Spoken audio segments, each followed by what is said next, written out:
দর্শক, বৈঠকের বিষয়ে এই মুহূর্তে কথা বলবো সহকর্মী সাজেদা সুইটির সঙ্গে। প্রধান উপদেষ্টার বাসভবন যমুনার সামনে আছেন তিনি। সুইটি, নিশ্চয়ই শুনতে পাচ্ছেন কি পরিবেশ সেখানে দেখতে পাচ্ছেন? সন্ধে ছটায় ঠিক আসলে এই বৈঠকের হবার কথা, যাদের যাবার কথা এখন পর্যন্ত তারা আসতে শুরু করেছেন কিনা বিস্তারিত আমাদের জানাবেন।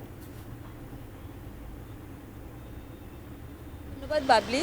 সন্ধ্যা ৬টায় বৈঠকটি হওয়ার কথা আছে। এটা গত পরশুদিন থেকে আমরা একটুখানি শুনতে পাচ্ছিলাম যে ধরনের একটি বৈঠক হতে পারে, এবং গতকাল আমাদেরকে নিশ্চিত করা হয়েছে, দুই পক্ষ থেকে কনফার্ম করা হয়েছে যে বিএনপির নেতাদের কয়েকজন, নীতি নির্ধারক পর্যায়ের কয়েকজন আসবেন মির্জা ফখরুলের নেতৃত্বে।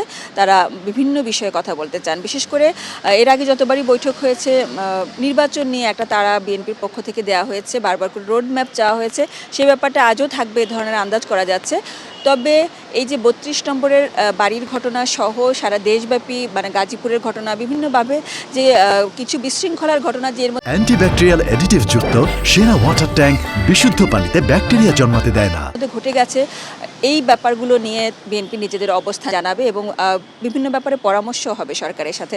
কারণ দেশের শান্তি শৃঙ্খলা পরিস্থিতিটা সব পক্ষেরই কাম্য, এবং সবাই এটাই চান যে আমাদের জুলাই আগস্ট অভ্যুত্থানের পরে বাংলাদেশের সবাই যেন শান্তিতে নিরাপদে থাকে এবং শান্তিপূর্ণভাবেই একটি পরিস্থিতির মাধ্যমে আমরা যেন নির্বাচন পরবর্তী সরকারের দিকে যেতে পারি। এ ধরনের একটা চেষ্টা, এ ধরনের এক কর্মকাণ্ড কার্যক্রমই সবাই প্রত্যাশা করে।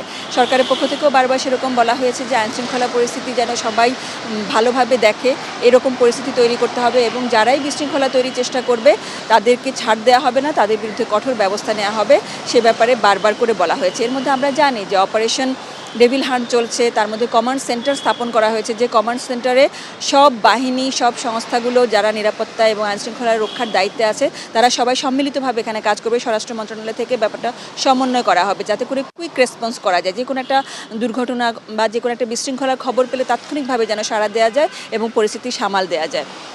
এইসব ব্যাপারেই বিস্তারিত আলাপ আলোচনা হবে। সরকার পক্ষ থেকে আমরা সবসময় এই ব্যাপারে আন্তরিকতা দেখেছি, যে তারা যে কোনো পরিস্থিতিতেই দলগুলোর সাথে পরামর্শ করেছেন। অংশীজন যারা আছে, স্টেক হোল্ডার, যারা দেশের গণতন্ত্র নিয়ে ভাবে, যারা দেশের মানুষের কথা ভাবে এবং বিভিন্ন সংখ্যাগরিষ্ঠতার ভিত্তিতে তারা বিভিন্ন সময় দেশের বিভিন্ন দায়িত্বে ছিলেন, তাদের মতামতগুলো তারা নেয়ার চেষ্টা করেছেন, তাদের মতামতের প্রতি সম্মান দেখিয়ে তারা কথা বলেছেন।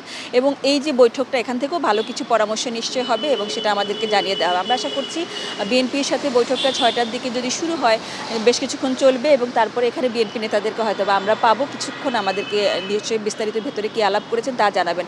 সন্ধ্যা ৭টায় এখানে কাছেই ফরেন সার্ভিস একাডেমি আছে, সেখানে প্রেস উইংয়ের পক্ষ থেকে, প্রধান উপদেষ্টা প্রেস উইংয়ের পক্ষ থেকে আর একটু বিস্তারিত আমাদেরকে জানানো হবে। তার মানে আমরা আমাদের দর্শকদেরকে জানাতে পারবো যে ভেতরে কি কি গুরুত্বপূর্ণ ব্যাপারে আলাপ হয়েছে, কি কি পরামর্শ হয়েছে বা কোনো সিদ্ধান্ত এলো কিনা, যেটা অবশ্যই আমাদের জন্য ভালো কিছু বয়ে আনবে।